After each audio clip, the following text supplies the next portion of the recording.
रावण हम उसे कहते हैं जो बुराइयों का प्रतीक होता है। इन्हें ऐसा पढ़ाया गया या ऐसा बताया गया कि रावण एक दलित समाज का व्यक्ति था। इन्होंने सिर्फ और सिर्फ एक जाति विशेष के लिए काम किया है। आप दलितों के मसीहा नहीं हो, आप जाटवों के मसीहा हो, सिर्फ जाटवों के मसीहा। एक ऐसी कम्युनिटी हमारे देश में है जिसका वोट हासिल करना सबसे आसान है और ये सीमित राजनीति के चक्कर में ही अपना बेड़ा गर्क करवा लेते हैं और वोट पाने के लिए एक धर्म विशेष के लोगों को आकर्षित करता है कि यहाँ पर एक समाज के नाम पर नेता उभरते हैं और एक जाति तक सीमित रह जाते हैं। उनके पिछवाड़े में लात पड़ी सब जगह से और गुमनाम की ज़िंदगी जी रहे हैं। आपको थोड़ी सी पावर मिलती है तो आपके जो समर्थक होते हैं पागल हो जाते हैं। वो कहावत हमारे यहाँ के नंगे मिली पीतर बात दरे के भीतर। और दलित के नाम पर जो वोट मांगते हैं ना, वो सिर्फ अपनी जाति के विकास के लिए वोट मांगते हैं। नमस्कार मित्रों, आज हम बात करने जा रहे हैं दलितों के मसीहा चंद्रशेखर आज़ाद और रावण। चलो इनके नाम से शुरू करते हैं। इनका नाम है चंद्रशेखर आज़ाद। अब ये आज़ाद समाज पार्टी इन्होंने बनाई, इसलिए इन्होंने अपना नाम आज़ाद रखा है। अब इन्होंने अपने नाम के आगे रावण लगाया है। सबसे पहले बात करते हैं इन्होंने अपने नाम के आगे रावण क्यों लगाया था और अब रावण क्यों हटा दिया। रावण हम उसे कहते हैं जो बुराइयों का प्रतीक होता है, ठीक है। अब इन्हें ऐसा रावण में क्या दिख गया कि इन्होंने रावण को अपना आदर्श बना लिया। रावण को अपना आदर्श बना लिया और उसका नाम अपने नाम के आगे लगा लिया। अब मुझे तो पता नहीं इसके बारे में क्या है, लेकिन जहाँ तक मैंने सुना है इन्हीं के कम्युनिटी के कुछ लोगों के द्वारा कि रावण कौन था, इन्हें ऐसा पढ़ाया गया या ऐसा बताया गया कि रावण एक दलित समाज का व्यक्ति था। इनकी कहानी थोड़ी देखिए। इनके कुछ विशेषज्ञों द्वारा मेरी स्वयं बात हुई उन लोगों से, तो कहते हैं रावण एक दलित कम्युनिटी का था जिसने पूरे ब्रह्मांड पर राज्य कर रखा था, इसमें कोई शक नहीं है। जिससे दुखी होकर, परेशान होकर जो मनुवादी, ब्राह्मणवादी, ठीक है, इन लोगों ने साजिश करके रावण को मारा। ये ऐसा उनका मानना है, मेरा मानना नहीं है, क्योंकि मेरी उनसे फेस टू फेस बात हुई थी। तो इसीलिए उन्होंने अपना रावण को अपना आदर्श बना लिया कि भाई रावण दलित था तो हम भी दलित हैं। उनकी नज़र में रावण एक दलित था, इसलिए वो रावण अपने आप को रावण के ख़ानदान का मानते हैं। तो बाद में जब उनको कुछ उनकी आलोचना हुई, इन्हें लगा कि भाई हमें दलितों की पॉलिटिक्स से हट के आगे कुछ करना है तो फिर हमें इस नाम को हटाना पड़ेगा। तो उन्होंने अब अपने नाम के आगे से रावण हटा दिया। अब वो सिर्फ चंद्रशेखर आज़ाद लिखते हैं। तो ये तो हो गया इनका नाम। अब ये दलितों के मसीहा कैसे है, अब आते इनका दलितों के मसीहा के नाम पर। चंद्रशेखर आज़ाद दलितों के मसीहा हैं। वाकई के ये दलितों के मसीहा हैं। इन्होंने दलितों के लिए क्या काम किया है? इन्होंने सिर्फ और सिर्फ एक जाति विशेष के लिए काम किया है।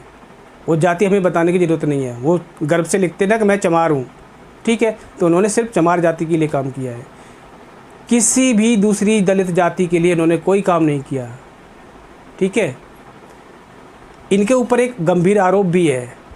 रोहिणी गाबरी करके एक महिला है जो स्विट्ज़रलैंड में पीएचडी कर रही थी। उसने आरोप लगाया कि आंदोलन के टाइम पे इन्होंने बहुत से लोगों को इमोशनल करके पैसे बटोरे हैं। अब किसान आंदोलन था या जो भी आंदोलन था उस समय। और 2024 के इलेक्शन में इन्होंने फंडिंग बहुत ज़्यादा की रो रो कर, ठीक है। तो उसने आरोप लगाया कि ये एक धोखेबाज आदमी है। मेरे अनुसार नहीं है। रोहिणी गाबरी के जाके आप ट्वीट देख लीजिए, ठीक है। ऑफ इंडिया की रिपोर्ट है, उसमें देख लीजिए जाके। तो ये उनके अनुसार ये एक बहुत धोखेबाज इंसान है, ढोंगी इंसान है, ठीक है। अब ढोंगी या कैसा है वो आप लोग तय करो, क्योंकि हमें तो रावण से कोई मतलब नहीं है, ठीक है। अब आते हैं इनकी पॉलिटिक्स पर। इन्हें लगता है कि दलित में जितने भी आपकी कैटेगरी आती हैं, जितने भी आपके समाज आते हैं, चाहे वो आपका जाटव समाज हो गया, धोबी, धानुक, वाल्मीकि और भी जातियाँ होंगी, वो सारे इनको वोट करेंगे। भाई सारे वोट तुम्हें क्यों करेंगे? तुमने उनके लिए क्या किया? तुमने सिर्फ एक पर्टिकुलर जाति के लिए काम किया। आप दलितों के मसीहा नहीं हो, आप जाटवों के मसीहा हो, सिर्फ जाटवों के मसीहा, ठीक है। अब इनकी राजनीति कैसी है? इन्होंने तय कर लिया है कि हमें हिंदू बहुसंख्यक समाज का वोट नहीं चाहिए। इन्हें एक पर्टिकुलर कम्युनिटी का वोट चाहिए। एक ऐसी कम्युनिटी हमारे देश में है जिसका वोट हासिल करना सबसे आसान है। तुम्हें सिर्फ क्या करना है? बीजेपी और आरएसएस को गाली देनी है, हिंदू देवी देवताओं का अपमान करना है। अगर आप इतना कर लेते हो तो आपका वोट पक्का। उन्हें इससे मतलब नहीं है कि आपकी पॉलिटिक्स कितनी प्रोग्रेसिव है, आपने समाज के लिए क्या काम किया है, आपने उनके समाज के लिए क्या काम किया। उन्हें इससे कोई लेना देना नहीं है। उन्हें सिर्फ इतना कहा जाए कि आपका धर्म खतरे में है, आपको हम बचाने आए हैं आपके धर्म को, ठीक है। बीजेपी वाले, आरएसएस वाले आपके ऊपर अत्याचार कर रहे हैं, आपका वोट पक्का। ये राजनीति आज से नहीं 70 सालों से चली आ रही है इस देश में। जो हमारा एक तथाकथित समुदाय है, ठीक है, उसका नाम लेना ही सारा आजकल गाली हो गया है। तो ये इनकी पॉलिटिक्स है। इन्हें पता है कि हिंदू समाज का बाकी वोट व्यक्ति इन्हें, बाकी लोग इन्हें वोट नहीं देंगे, चाहे वो ब्राह्मण समाज का हो, चाहे वो क्षत्रिय समाज हो, चाहे वैश्य हो, चाहे कायस्थ हो, चाहे काकुस्थ हो, या दूसरी बिरादरी हो, ठीक है, ओबीसी में कोई हो, कोई इनको वोट करने वाला नहीं है।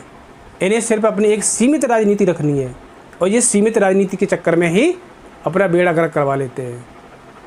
आप जनता के मसीहा बनो, एक व्यक्ति विशेष के या समाज विशेष के मसीहा मत बनो। अगर उसके मसीहा बनोगे तो वहीं तक सीमित रह जाओगे, और आपकी लंबी पॉलिटिक्स नहीं चलेगी। मायावती जी के साथ भी यही हुआ। मायावती जी एक जाति विशेष को लेकर चली, उसी का उत्थान किया, उसी को सर पे चढ़ाया, और बाद में क्या हाल मायावती जी का देख लीजिए आप, ठीक है। वही उसी राह पर ये चंद्रशेखर रावण चल रहा है। तो चंद्रशेखर रावण दलितों का मसीहा नहीं है, सिर्फ एक जाति विशेष का मसीहा है, और वोट पाने के लिए एक धर्म विशेष के लोगों को आकर्षित करता है, उनके धर्म को थोड़ा सम्मान दे देता है, टोपी ओपी पहन लेता है, और हिंदू देवी देवताओं को गाली दे देता है, और आरएसएस को गाली दे देता है। बस उनका वोट पाने के लिए बस इतना ही काफ़ी है। देश की राजनीति का ये एक बहुत ही बड़ा शाप रहा है कि यहाँ पर एक समाज के नाम पर नेता उभरते हैं और एक जाति तक सीमित रह जाते हैं। इसका उदाहरण उत्तर प्रदेश की पॉलिटिक्स में और बिहार की पॉलिटिक्स में आपको मिल जाएंगे। लालू प्रसाद यादव जो आरजेडी है, वो क्या करते हैं? भूरा बालकाट, भूमिहार, राजपूत, ब्राह्मण और लाला, इनको काटो, इनको हटा दो समाज से, इनके सारे अधिकार छीन लो, आप राजनीति करोगे। उत्तर प्रदेश में क्या रहा? हमारे नेताजी ने पॉलिटिक्स की ओबीसी की, ठीक है, उन्होंने ओबीसी के लिए बहुत काम किया, डेवलपमेंट किया, लेकिन अंत में जाके क्या हुआ, उन्होंने सिर्फ एक जाति तक सीमित रह गए, जिसकी वजह से उनकी पार्टी को बहुत ही नुकसान झेलना पड़ा। क्योंकि जब आप किसी अपनी पर्टिकुलर जाति पर फोकस करते हो ना, तो उस जाति के लोगों में एक अभिमान आ जाता है, एक अहंकार आ जाता है, और वो अनियंत्रित हो जाते हैं। अनियंत्रित होकर वो किसी पर भी कोई भी अत्याचार करने लगते हैं, जिसका परिणाम उनकी पार्टी को भुगतना पड़ता है। मायावती का भी यही हाल है। जब भी मायावती का शासन आता था, तो मायावती के जो समाज है ना, ठीक है, जो चंद्रशेखर रावण का है, वो इस कदर हावी हो जाते थे, उन्हें कोई काम धाम नहीं करना, बस उन्हें अपना गुंडागर्दी करनी है। ये हाल है हमारे देश की पॉलिटिक्स का। अब आते हैं इनके धर्म पर, चंद्रशेखर रावण के धर्म पर। ये मसीहा तो दलितों के बनते हैं, लेकिन दलितों में एक जाति नहीं आती, दलितों में 50 जातियाँ आती हैं, ठीक है। अब आप दलित जाति से हो, लेकिन आपका धर्म क्या है?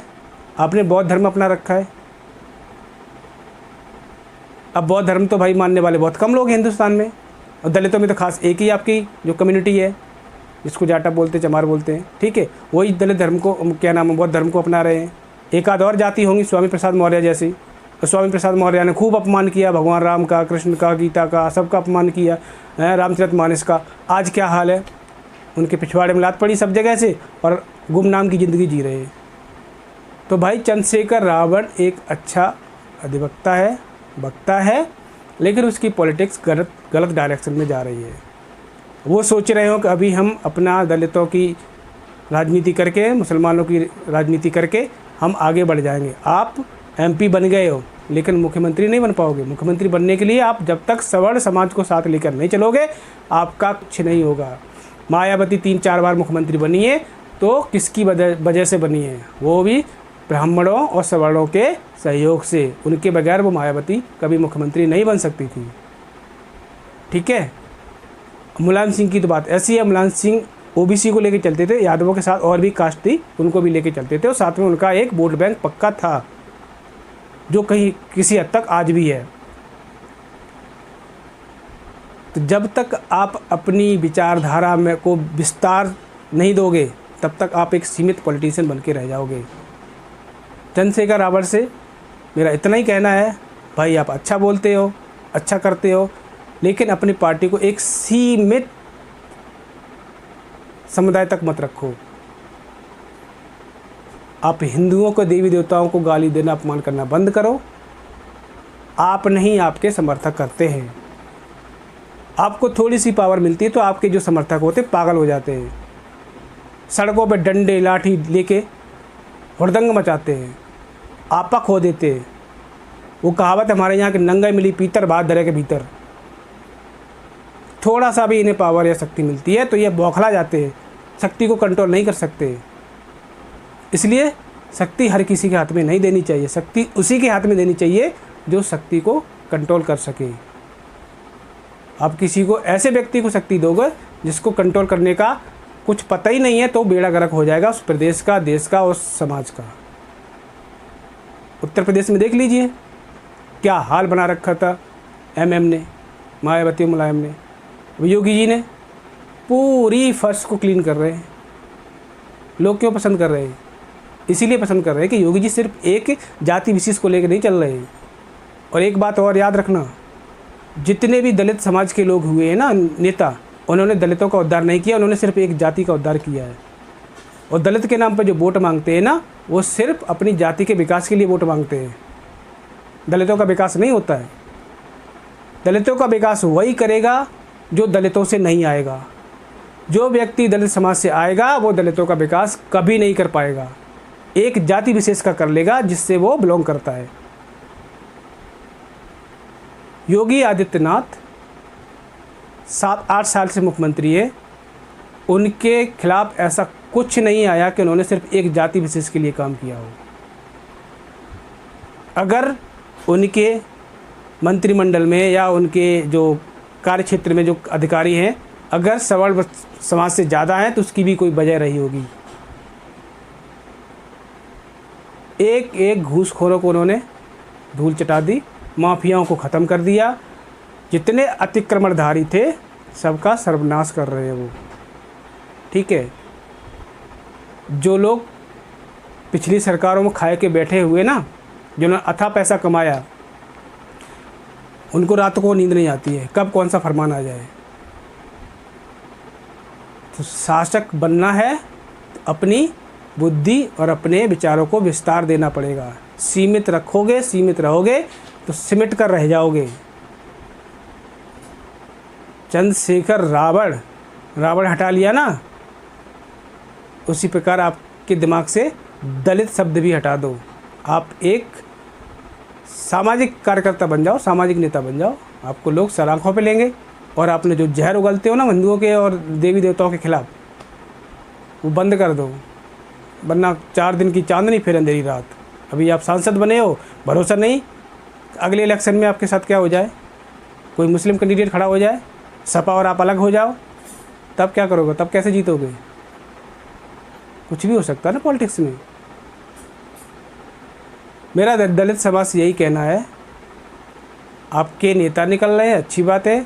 आपके नेता आपके लिए, समाज के लिए अच्छा काम कर रहे हैं, अच्छी बात है। लेकिन इसके चक्कर में आप दूसरी जातियों को गाली देना बंद करो, क्योंकि अगर आप ऐसा करते हो तो अपना पतन खुद कर रहे हो। बस यही मुझे कहना है। बाकी आप सब लोग समझदार हैं, गाली वाली मत देना, क्योंकि कमेंट हमने ऑफ कर रखा है। जय श्री राधे।